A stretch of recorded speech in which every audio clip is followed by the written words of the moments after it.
Comment, bienvenue. Welcome to a slightly slimmed down Cladding Matters. As ever, we are joined by Hamish McClare of Surge Convey and Zara Olibocus of Nexa Law. Now, we talk about things to do with cladding and also all the bits around it. Today's topic is no exception. Why MHCLG's fast track plans miss the point? What are we referring to here, Hamish?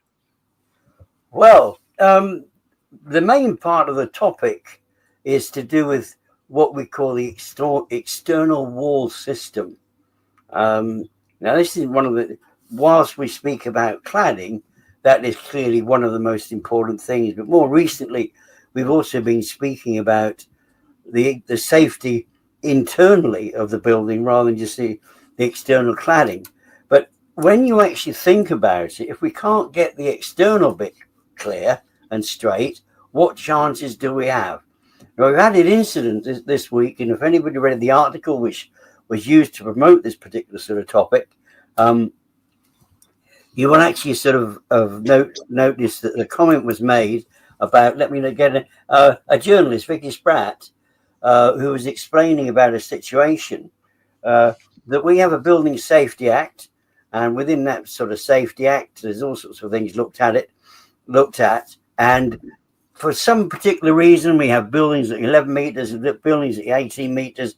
Anything 11 meters below is apparently doesn't need any fire risk assessment, which is just called the appropriate assessment is EWS1, external wall system, and it has to be a specific aspect of one as well to ensure it's completely clear. Now, there isn't a demand for any external wall checking if a building is below 11 meters. Now, as Zara has very often explained in the past, if your only means of escape from one of these particular types of buildings because it's caught fire is out of the window, you're still seriously at risk. So why should those buildings be excluded? But we have this absurdity now that in certain instances, and one of them was mentioned by this Vicky Spratt, whereby the lender refused to lend money against the flat because it didn't have an EWS form. Now, if they're doing that because they've chosen to, are others going to actually join in? Now, we had a situation yesterday. We were speaking about this new bill that's been passed in the House of Commons, which is yet to become law. We don't know when the heck it's going to become law. This was all to do with, if you like, different rights being changed, the switch being strengthened, so the tenants are now in charge of the situation. And to compound all of that, the new TA6 forms or the TA7 forms have come, and none of this is helping with the confusion.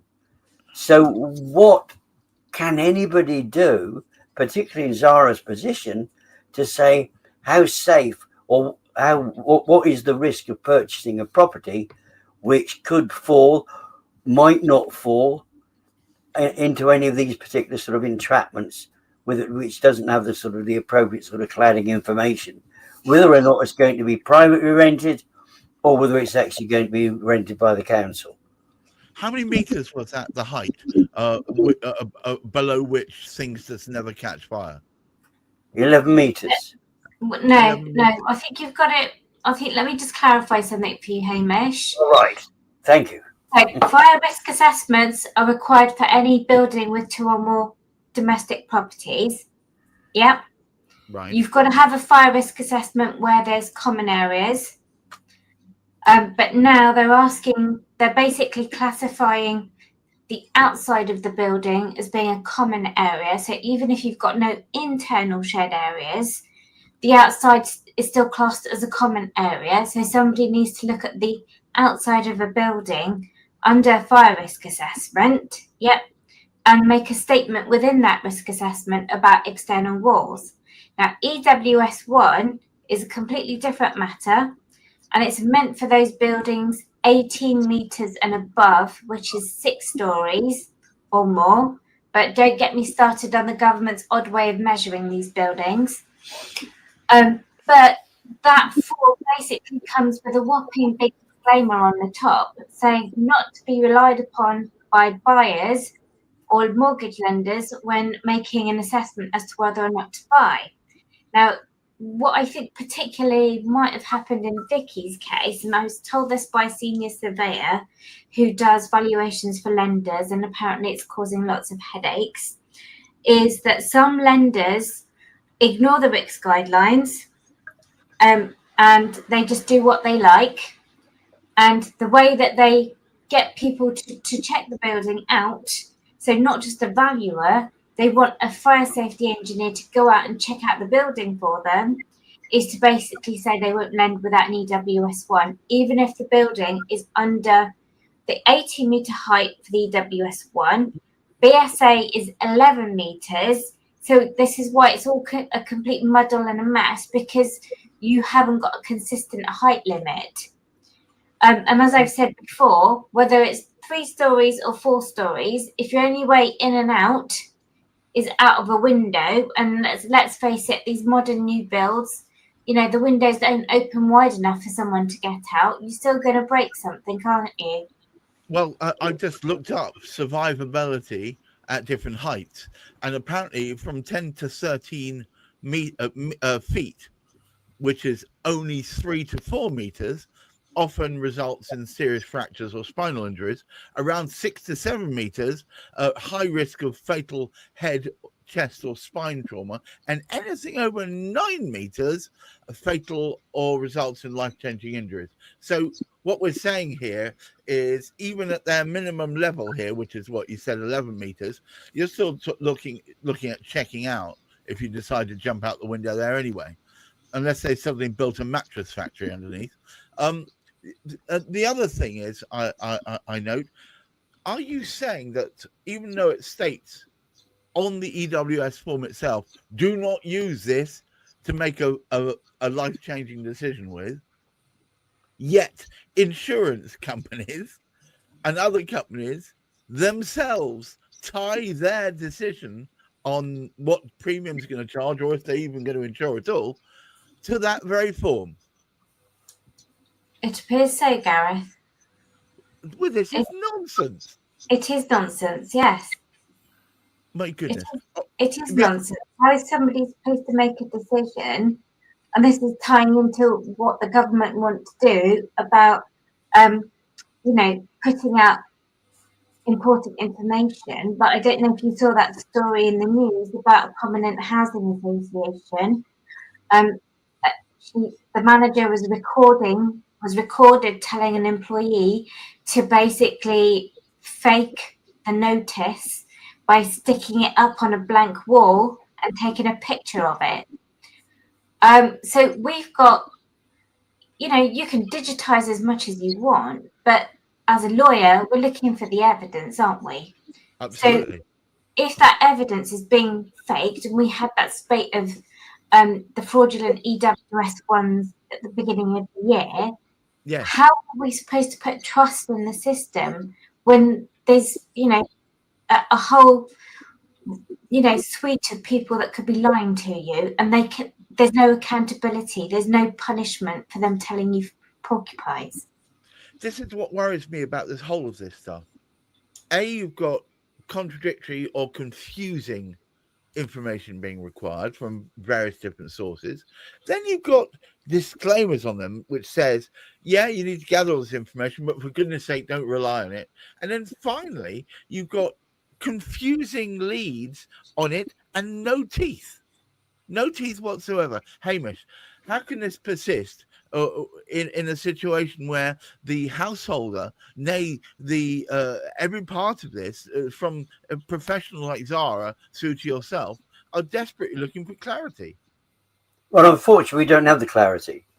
We don't have any full statements, and with the amount of confusion that currently exists, I don't know how on earth the likes of Zara are able to assess a risk and feel 100% confident about what they're saying to their client. And I think some of the other things Zara said, even though using their due diligence and the effective way that they interpret the information that they can actually understand, people are saying to Zara, hey, hang on, look, we're not interested in that. We just want to get into the property.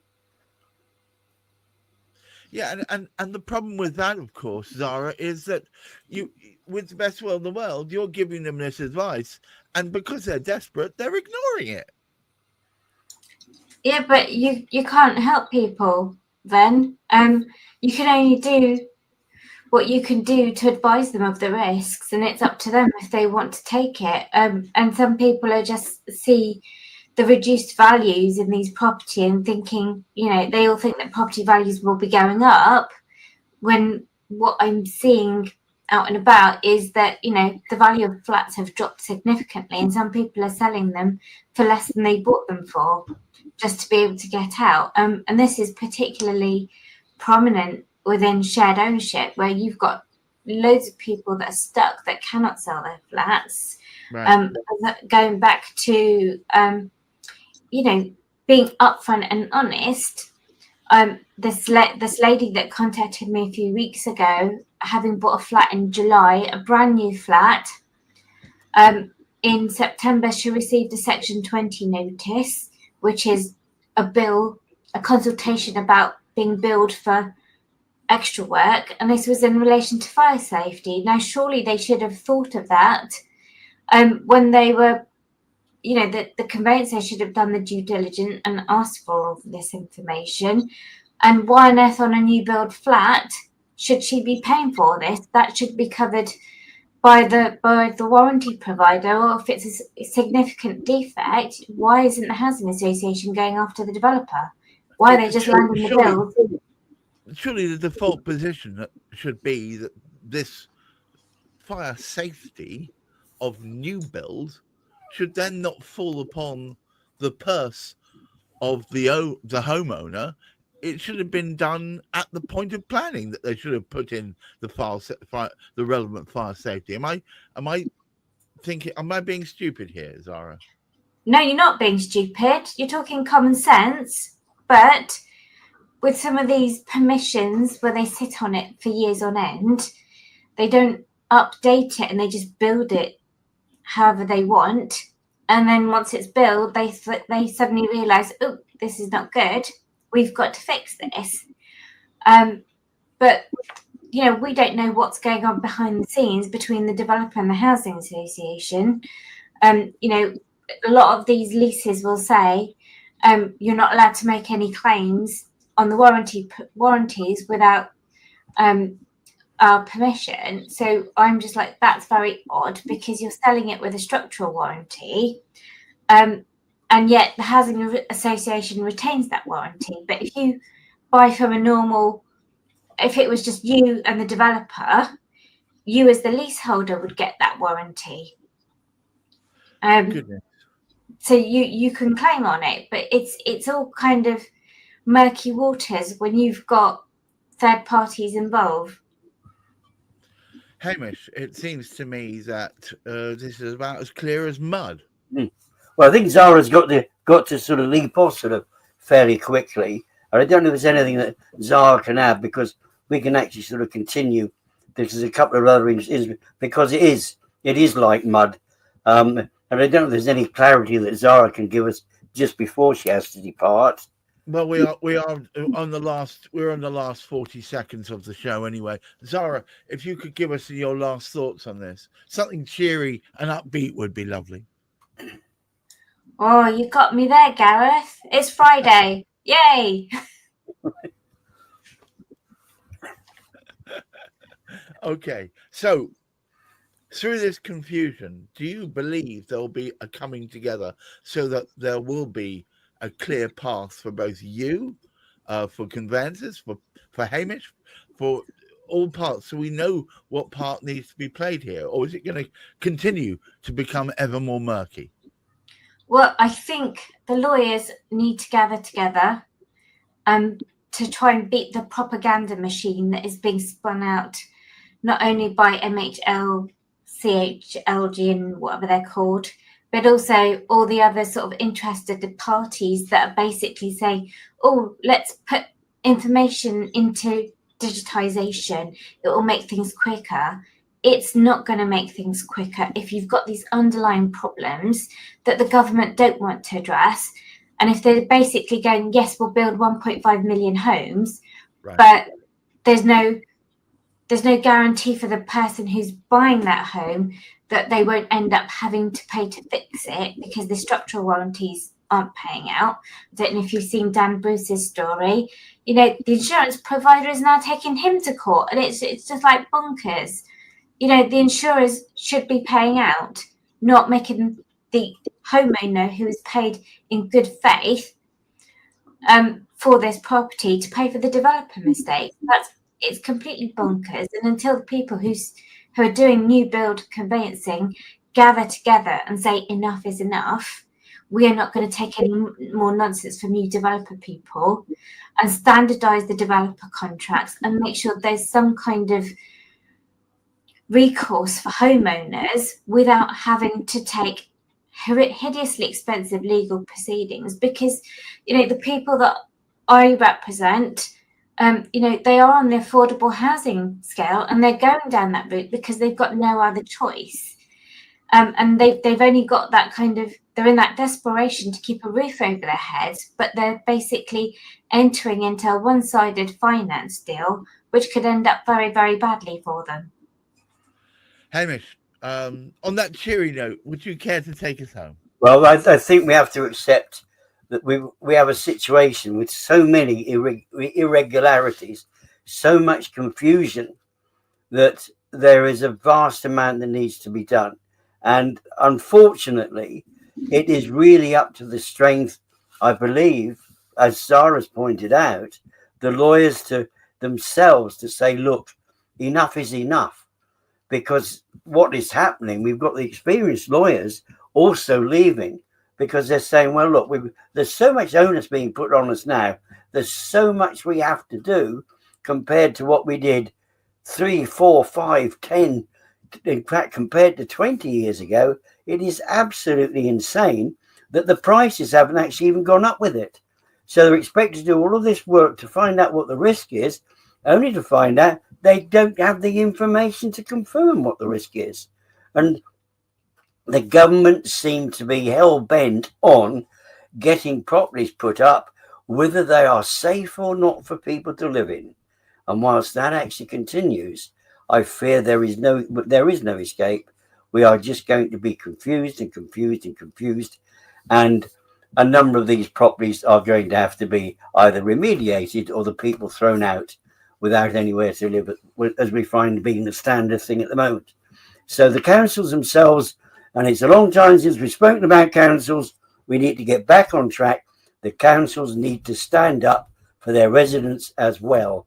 And if they stood up for their residents, that would itself start making a difference. But until that happens, the council's not standing up for them. No local government, no senior government. And in fact, as Zara said, there are all these people who have a financial interest in producing data without understanding what that data needs to be telling people. So last time I checked, I thought the council's purpose was to stand up for their residents, but maybe I've got that wrong. No, you've got that wrong.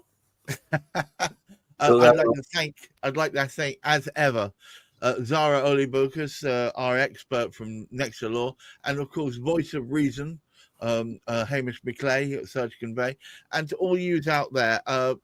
We have an ongoing discussion here. Thank you so much for tuning in, and hopefully next week we will have Steve back and normal service can resume. But until then, please keep your feet on the ground, keep reaching for the stars, and hopefully we'll find an end to this murky nonsense very soon. And who knows? It could be the lawyers or revolting. I never thought I'd say the lawyers are revolting, but there you go. Anyway, so moving swiftly on. Until then, take care. Bye-bye. There's a tale about some folks with hammers and some nails. They'll polish you the moon, but their word always fails.